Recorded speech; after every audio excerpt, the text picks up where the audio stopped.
You're watching Cetome TV. Knowledge is power. Why cancer can skip generations and how? That's a great question, Laura. There's a variety of reasons, and it depends on the cancer.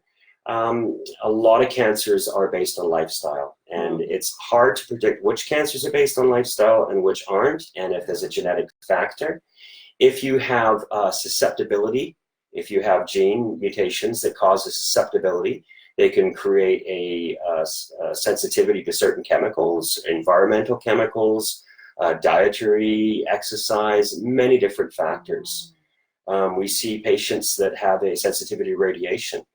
And if those patients have that information, then they can be told to stay out of the sun. Maybe they have a sensitivity to dietary acrylamide, and they can stay away from, processed foods. So you can have the genetic sensitivity, but if you have a very healthy lifestyle, it can override that sensitivity. Right.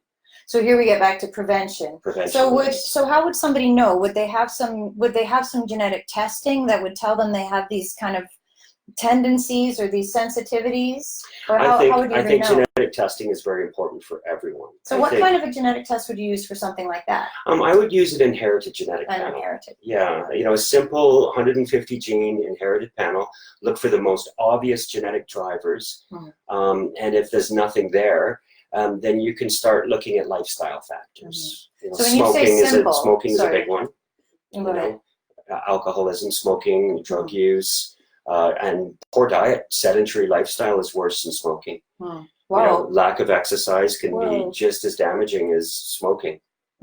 That's something, because we all know how dangerous smoking is. I mean, you've seen the cigarette packs, whether you're a smoker or not. So you're saying that a lack of exercise has been proven to be more cancer-causing than that. Yeah, and the reason for that is there's a variety of mechanisms. It's what we call metabolic inhibition. So muscles use up a lot of processes and a lot of growth factors that cancers would normally use. So when you're not exercising your muscles, these growth factors are available to tumors that may or may not develop into, large-scale cancers. So we all have cancer cells floating around in our body on a daily basis. Our bodies typically take care of those. Our immune system attacks them. But if we're sedentary, then they have access to more growth factors that the muscles would normally be using. So it's a competitive metabolic process. Additionally, we have something called a lymphatic system. The lymphatic system is like a blood vessel system, and it goes all over our body. It transports immune cells and fats and dead cells and everything through our body. The problem with lymphatic system is it is like maple syrup. It moves very slowly. So the only thing to increase the flow of lymphatic fluid is to exercise rigorously. And when you exercise rigorously, it increases the flow, and then it allows all of the products and potentially cancer cells that are hiding out in this lymphatic system. It provides exposure of the immune system to them through the lymph nodes. Oh, so it's kind of a double whammy. Double whammy, yeah. So there's also another process called angiogenesis, which is the cancer or tumor-based recruitment of blood vessels. When you exercise, you destroy your muscle tissue, and your muscle tissue gets rebuilt, and it gets a new blood supply, and so your muscles actually recruit blood vessels to it in a process called NeoGenesis. And so angiogenesis is a process where cancer cells actually recruit those same blood vessels to them. But cancer cells, the angiogenesis process is one step shy of neogenesis. And so it results in these blood vessels that are kind of leaky. And because of that, the tumor cells are able to leave those blood vessels and spread throughout the solid tissue.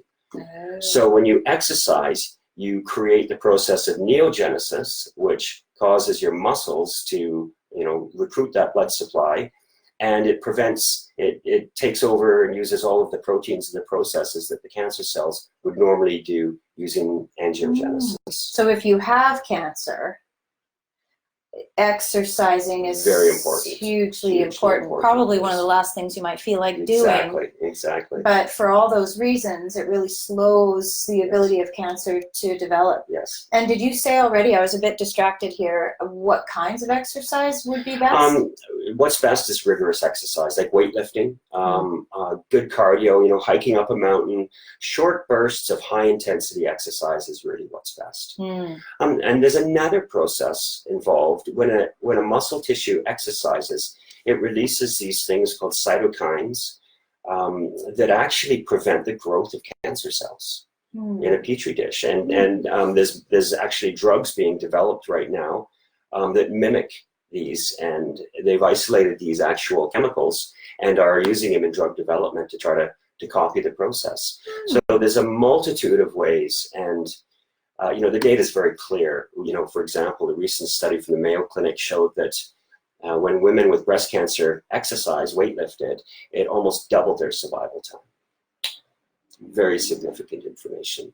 How much weightlifting? You don't need a lot. You 3 or 4 times a week of maybe 20 to 30 minutes, as long as it's intense. It's the intensity that's important. Okay. So there's a study from the Mayo Clinic. There's many studies. Okay. Many studies. This is just a recent study. But that's a huge statistic. It is. Yes. That just that one piece, Yes. 20 minutes, 3 or 4 times a week. This is for stage 4 breast cancer patients. Wow. That's amazing, really, when the cancer is that advanced, and something like exercise that is within your own control and not a pharmaceutical. No, exactly. Makes such a big difference. Yes. Lifestyle's everything. Wow. That's really quite remarkable. Thank you for watching Ketome TV. Subscribe below and stay informed.